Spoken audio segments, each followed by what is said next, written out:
In this video, I'll be telling you a little about my study. The research is qualitative and I will be using the case study approach. Why qualitative? Its methods are exploratory and they seek to unearth opinions, thoughts, and feelings of respondents. The question that this research is seeking answers for is, to what extent has there been inclusion of the learners with disabilities in the open campus's on-site student population? The data collection methods that I plan to use are as follows. Now please note that there are 6 sources of data collection, but I have selected interviews and focus groups, and I will be having open-ended conversations with key participants. I will also be referring to archival records. When the data collection activities have come to an end, I will be using the QDA- software to help with the analysis of the interview and focus group transcripts. With the software, I will be able to add, edit, and delete codes.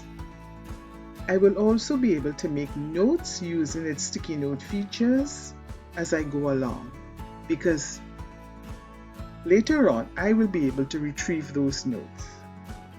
I must confess that QDA Miner is still a work in progress for me. I really do not know that much about the program, but I'm still learning. Experts contend that the case study approach has several limitations. So let's look at the major limitation. It is that of generalizability.